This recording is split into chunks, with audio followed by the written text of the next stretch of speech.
Mga karos, good morning po. Kamusta po tayong lahat? Ito, welcome back po muli dito sa aming channel. February 26 ngayon, araw po ng Lunes. Ayan, ipagpapatuloy po natin yung ating mga ongoing project. Maliban lang po dito sa ating port project sa Phase 4. Si Kuya Dindo at saka si Kuya Jun humiling muna po ng konting pahinga po sa paggamit po ng lacquer type na pintura.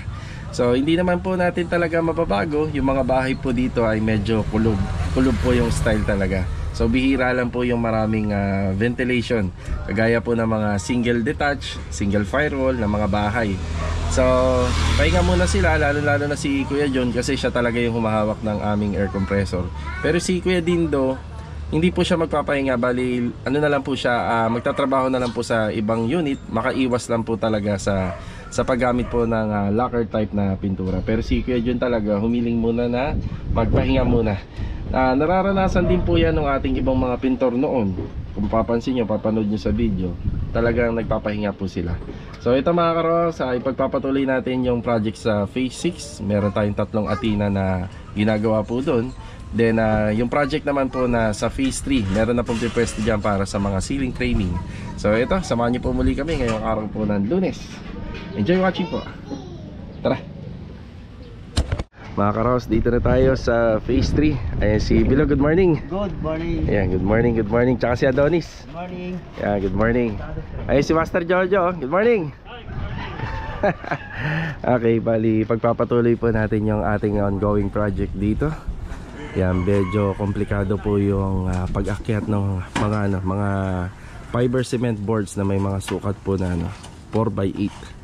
So dito na namin yan padadaanin. Buti na lang yung design ng bintana rito, may opening. Yan, bali may exit siya. So dyan na po namin yan padadaanin sa taas. Ayan na. Okay, bali may dala tayong cooktop dito para dun sa second project natin sa Phase 6. Kaya abangan natin yung mga gagawin po ron. Pupunta tayo dun mamaya para magbigay ng assignment. Sa ngayon, nandito muna tayo. Yan, nandito muna tayo sa Phase 3 para pagtulong-tulungan po muna itong ating mga materyales na may akyat. Yan, ganyan po yan na kahirap. Doon ho kasi pag mga angelic, masikip na po doon banda sa may paakyat sa taas. Kaya dito na natin yung padadaanin. Yan, kaya nga ang kagandahan dito, si ma'am nagpagawa na ng built-in closet at nagpagawa na ng bed frame. Kasi nga isa yan sa mga dahilan kapag bibili ka ng buo na, mahirap po yan iakyat sa taas. So ang assignment natin dito puro ceiling framing. Yan, bali heat insulation muna dun sa second floor, ceiling framing. Yan. So update nga po pala rito, yung pagtatabas po ng puno ay hindi na ho natabas. Yan, bali papalo up na lang po natin.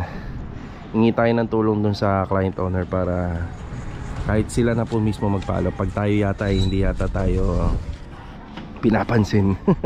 Kasi ang tagal na yan, nire-request natin. Hindi pa po natatabas hanggang ngayon. Ay papapalo up natin sa mismo may-ari para mabigyan pansin. Baka nakalimutan lang. Tagal na rin. Kasi sa mga susunod na linggo, magpapa-waterproof na tayo dyan. Magpapalinis tayo ng gutter. Kasi yung gutter dyan sa likod ay papalitan po natin ng stainless. Dito naman tayo sa ating second project na atina. So ito yung mga nagawa kahapon. Yung pagwe-welding ng ating mga gate, 2-door gate po yan, tsaka yung fencing wheels gamit yung mga tubulars. Yung mga pinagbaklasan po rito, kukunin ko na at dadalhin ko na po dito sa ating third project. Kasama na po yan. Yan, sakto dala natin yung sasakyan. Okay, bating muna tayo. Diyan si Kuya Richard, good morning po. Good morning. Yan, bali si Tamtam nandun sa kabila, doon sa first project natin. Inumpisa na nga po pala rito yung pagtipag ng ating wall. Ayan si Ricky, good morning Ricky. Good morning. Good morning. Tapos ito na yung sitwasyon dito. Mabaklasin na po itong bahagi ng wall na to, pero ito may iwan, nakasintadahan naman po yan. Kasama na yung hamba. Tapos ito may iwan to, according sa pag-usapan namin. Tapos lababo, asintaron. Tapos gagawa na ng kitchen counter slab. Kaya dala na rin natin yung cooktop dito. Yung kanina, yung pinakita ko. Ayan yung cooktop. Medyo mahaba yan. Tsaka yung lababo ni ma medyo mahaba din. Para dito. So ito yung assignment natin dito sa kitchen counter. Saka yung pagde-demolish. Tapos pwede na rin sila mag-layout dyan para sa tiling. Ngayon may mga tiles na tayo. Okay na, Rick. Yeah. Yan, mag-iingay na uli sila. Tayo naman dadalhin natin yung ano yung kaya natin dito dalhin para mabawas-bawasan yung kalat dito. Okay, dito na tayo sa first enter project natin na Tina dito sa Phase 6. Ayan pa lang yung mga nakukuha akong pamorma na pwede magamit dito. Ayan, good morning Marvin, good morning. Ayan na. Yan, sinesegregate lang ni Marvin muna. Kailangan medyo malayo sa kalsada para hindi makadisgrasya, may mga pako.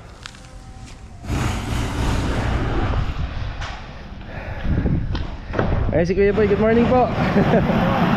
Yan, syempre tinutuloy lang ni Kuya Boy yung mga stirrups at saka rebars. Yan, para sa foundation natin.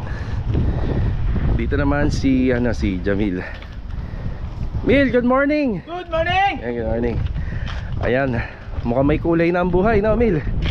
May kulay ang buhay. Ayan, bali beige. Ayan, beige po. Pagdating po dun sa firewall, Mil, yung sa fire, wag mo paabutin yung pintura mo dyan. Yan, papalagyan ko ng cuttings yan eh. Yan dito, yung halimbawa pipinturahan mo na tong pader na to, wag mong palagpasin dun. Dito? Dito lang kalahati lang. Yan, kakalahati lang, palagpasin. Kasi mga karos, wala na po sa contract natin yung taas. Bali yung kalahati, ipapalagyan na lang natin ng underlining cuttings para maganda tingnan. Sige, para pagtulungan nyo na lang yan, yayain mo si Marvin. Ano yan eh, hindi yan dyan dati, hinahangin. Ayan, bali yun nga. Dito yung buhangin kasi nito, gagamitin dyan sa taas. Pantay yung mga poste. Pantay naman? Sige. Babaw lang mamatigyan. Pantayin mo na lang ha, pantayin may babaw. Ayan yung pinatimpla natin. Ganito talaga yung original na color niyan. Yun nga lang nag-fade na yung nandyan sa may sunblast. So sa mga poste, yan, maroon tayo, maroon. Okay. Nandito si Tamtam.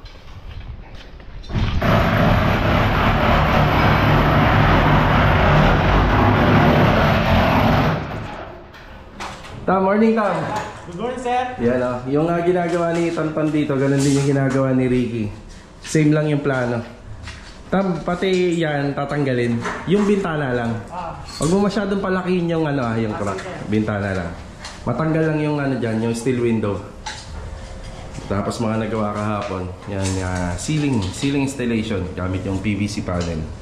Ganda, yung oak design. And tas dito, pintura sa exterior. Pagdating dito, hilamos na lang to. Hilamos kasi nadumihan natin. Pero lilihain pa po yung mga pinagsementohan yan. Yan, liha lang katapat niyan. Pag malinis na, onting masilya, then dire-diretso na ulit. Tam, okay na. Tam, kapakapain mo, baka mainit na. Sige. Tapos si Kuya Boy sa rebars.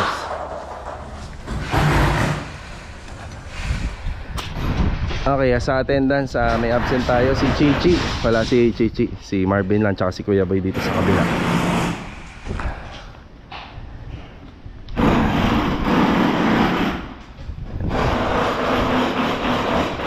Balik tayo sa phase 3.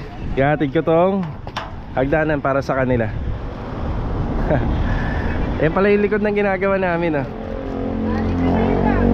Kahit di ka na pala pumasok dito na lang sa likod. Lagi iakit natin to kami na ni Adonis. Yung hagdanan. Yan yung sinasabi ko. Hanggang doon lamang yun naputol. Pero pagdating dito sa ilang puno na lang hindi na naputol to. Yan merienda muna. Ayaw. Merienda, meron ka bang mainom dyan? Meron. Malamig-lamig pa. Opo. Sige. Yan pa. Sige pa.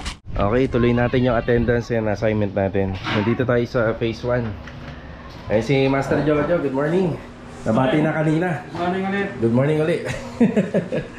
Tsaka si Louie, good morning. Good morning. Tsaka si Kuya Dindo, good morning. Magandang umaga ba yan?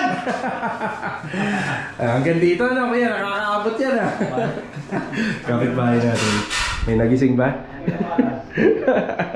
Okay, bali dito na lang si Kuya Dinda. So, masilya lang naman dito. Para makaiwas muna sila dun sa lacquer type na pintura. So, yun lang muna yung assignment natin dito. Kagandahan dito, may mapipwestohan kagad siya. So, pinapauna kagad natin to dahil para yung pagpininturahan po yung ating mga kahoy, hindi na masyadong sagabal. So, kasi masikip lang yung area. Ito yung isa sa mahirap na sequence ng trabaho rito. So, yung pader at saka yung pagpipintura ng kahoy, magsisiksikan na po dito. Kasi pag na-assemble yung bed box dito, sobrang sikip na. Kahit pa paano, mapipinturahan ng maayos mo na yung mga pang-ilalim bago ma-assemble yung mga bed box. Ayan, masilya. Kaya may mga pang-primer din tayo rito. Kompleto. Siguro, ano kailangan mo? Pamano lang, kahit pamano. Okay, sige. Para Finishing. paglagay ni parang Diyos sa tawag dito, may kulay. Hindi na masyado siyang maging Tool white. Tool white to eh. Yan, tool white po yung pintura ng mga pader. Tapos, roller kuya, paintbrush. Plus ruler. Ang roller number 7. Tapos umano na rin baby sir. Baby roller. Yun. Nakakaubo tong pusot. Ito. Yan ah. So, finishing carpentry is... Saan na tayo? Wala na edging. Edging ah, ubus na. Okay. Saan na ba tayo? Sa Shurak na. Okay, Shurak muna. Yung Shurak dito. Tuloy namin. Tapos dito naman sa ginagawa ni Louie yung niche. Ayan na. Pinaka-signature na pwesto ni Louie. Ang ating toilet and bathroom. Banyo King. Banyo King. Banyo King. Banyo King. Yan na. Tanya naman, sulit naman pagka natapos. Ang hirap lang talaga ng pinagdaanan dito sa toilet and bathroom. Ito yung pinakamahirap talaga na part ng installation ng tiles. Mas madali pa tong sa flooring kahit gaano kalawak. Pero ito, kita nyo, tagal ginawa niyan. Okay, bali liston o yung barateha, wala na tayo. Liha, kuya liha 100, mag-iwan ako rito ngayon. Meron akong dala. Tapos roller, paintbrush. Saka ano? Yung ano nito, concealed. Concealed. Okay, bali Dalawang overlap. okay, Dalawang set, tsaka isang half lap. half lap.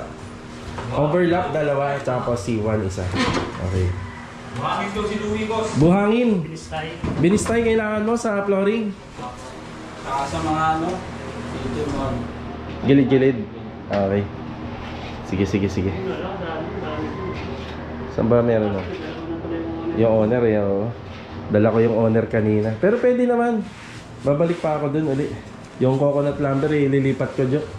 Sa kabila. Nililipat ko na rin eh. Yung mga pamormas sa kabila. Okay, bali ililist down muna natin yung mga kailangan nila kasi madami yon. Baka makalimutan natin. Ano muna natin?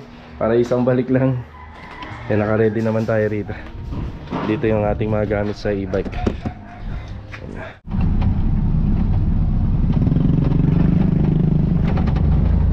Daming kambing oh. Oh. Ang cute na mga kambing. Ano ba pwedeng gawin dyan? Papaitan, kaldereta, adobo, kilawin. Oh, sarap. Yan, madalas yan dito, kundi nga baka eh. Yun oh. May nagtatapas na po ng mga sanga ng puno. Kaso nga lang dito pa. Yan na sabi ko na sa may-ari na i-request na kagad sa opisina. Lagpas na rin kasi sa bahay. Pero dito pa lang sa may phase 1 and 2. Yan, baka umabot yan dun sa ginagawa namin sa phase 3.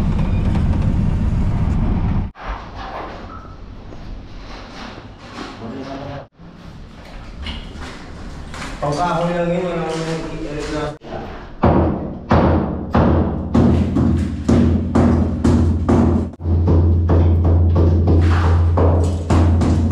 Tapos balikan.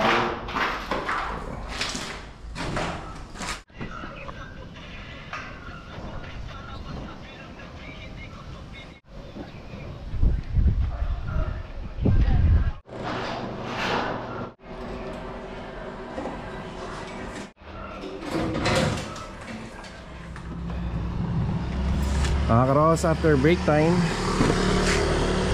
Katapos na natin mananghalian at makapagpahinga. Punta muna tayo sa hardware. Bibili po tayo ng W-clip para sa connectivity na metal paring and carrying channel. Yan, magagamit po natin dito sa phase 3. Yan, para po sa ceiling works. Let's go. Tara. Sige. Okay, ito yung binili natin. 100 pieces na wall clip. Yan, 500 pesos. Ito yung itsura niya, yung ginagamit namin, yung may 4 na ngipin. Yung heavy duty na to, makapal, matigas. Thank you, Bea. Salamat. Wall clip para sa ceiling framing.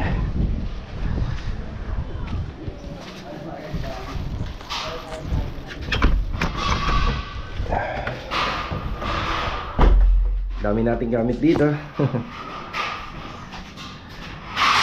Pero unti-unti mababawasan niya kapag araw-araw yung paggawa. Okay. Good. Okay, nakikita natin dito may installation na. Gamit po yung cement board. Installation. Gamit yung cement board. Tapos kinuha namin dito yung pinaka mataas na ceiling framing namin. Ginagatlahan na lang namin yun sa taas para may angat pa namin. Yung iba kasi dito na kinukuha yan sa ilalim nito. Pero ang ginagawa namin, ginagatlahan namin yung metal paring para may angat pa. Yung kahit pa paano, mataas-taas.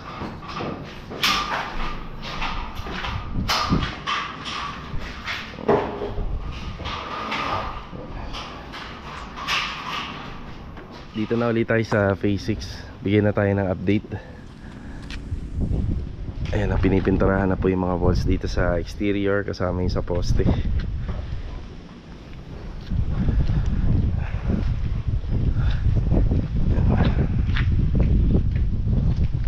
Bali, pagdating nga po pala dito sa loob, yung ginawa namin pangkulay na to, itong maroon, i-re-retouch po yan.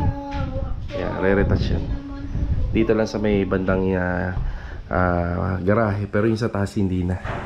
Tapos yung walls, kung ano yung pinangkulay natin sa mga cladding, yan na rin yung magiging kulay nya. Paikot, maroon. Pero ito, lalagyan na lang ng cutting to pababa. Tsaka to, nabubuhayin pa rin natin, tapos cutting pababa.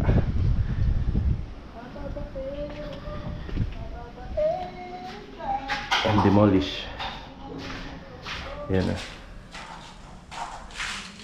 Putulin na lang dito yung mga bakal, tapos i-align na lang yung sa mga wiring. Kasi ito, asintada bukas. Asintadahan to.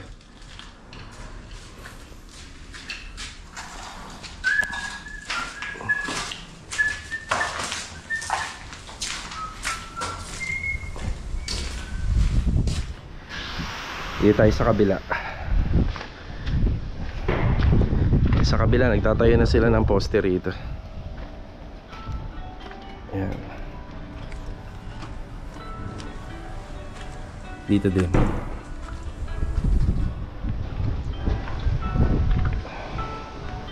Ang parilya. Yung mga parilya natin hindi nakadikit sa lupa yan. May mga malalaking bato po sa ilalim.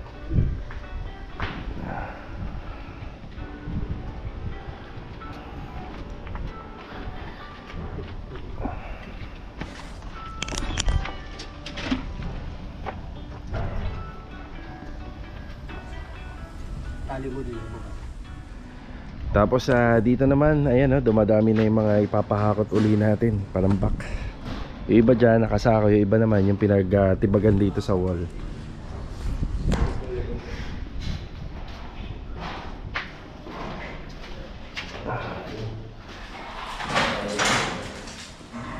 Eh, nabitin sa hollow blocks na. Bukas may paparating tayo. Yung bali ito, demolish na. Tapos yan, kung ano yung ginagawa nila rito, ganun yung eksaktong gagawin dun sa kabila. Tapos buhos na lang to according po dun sa ating kitchen counter. Ito na yung sa cooktop, tapos ito yung sa lababo.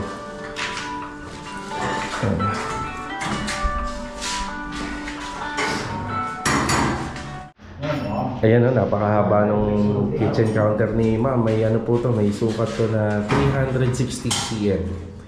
360 simula doon. Tapos yung natirang space para sa refrigerator na lang. Ayan.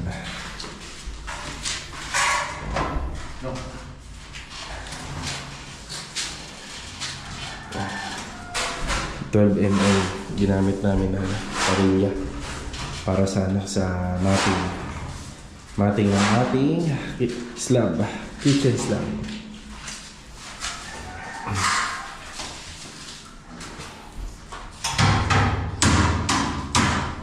Balik tayo rito sa phase 3. Yan, bigay tayo ng final update. Okay, bali yung sa ceiling framing halos okay na sa taas. Bali yung ginagawa naman ng mga kasama natin dito yung pagka-additional ng foundation dun sa staircase. Yan, gamit po yung mga 1x1 na tubular at saka yung angle bar. Yan, lagi nyo na napapanood ko sa atin. Yan, nagbe-bracing kami ng 1x1. Tapos nag-a-add kami ng framing dun sa pinaka dito, pinaka dingding, isa, para magpantay po sila. Magkakaroon pa po yan dito para yung riser mailagay natin kagaya nito.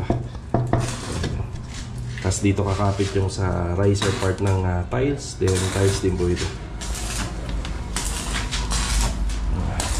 May sa taas electrical na lang po yung kulang nito. Ceiling framing. Tapos sa baba pwede na rin tayo mag ceiling framing. Uunahin nga lang po muna yung sa hagdanan para yung cover nya mailagay.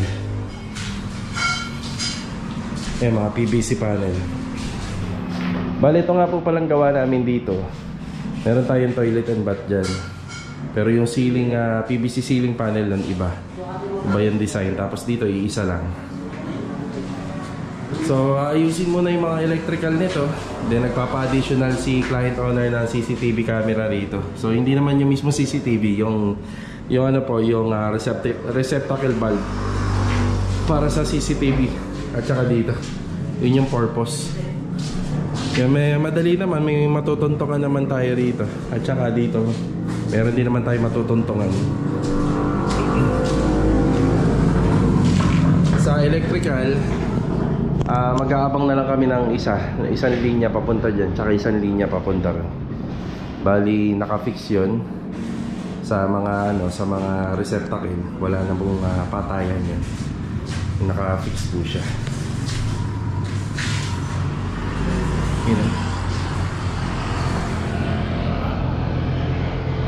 Medyo madumi. Madali naman linisin kasi parang naka-flooring yung kanyang slab. Siguro may dating nag-flooring yan. Dinamay na rin yata to nung ginawa yung sa kabila. So, kagaya din ng mga ginagawa namin. Pagkakatabi, dinadamay namin kasi may tendency na yung tubig mag-stack up pa. Grabe yung dahon. Dami. Okay, ito lang po muna yung update natin. Yan.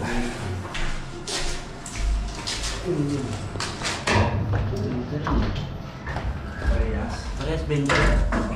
Yan. Ang 20 ba 20 ba yun? Yan, tapos dito pag nalagyan ng cover to, itutuloy naman yung pinaka-framing dito. Sa ceiling, ang napili ni client owner dito yung hard deflex lang. Flat ceiling hard deflex.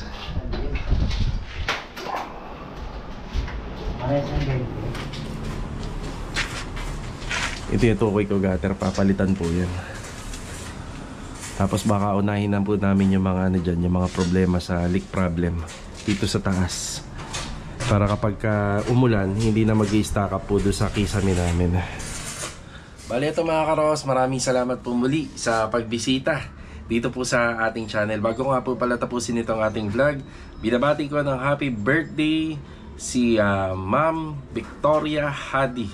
And happy birthday po from Osaka, Japan. Yan, God bless po sa inyo and ingat palagi. And shoutout na rin kay Tontoy from Tagum City. So mga karos, kita-kita na lang po for the next video. Ingat po tayo palagi. God bless po sa ating lahat. Ito, paalam po muna. Tara!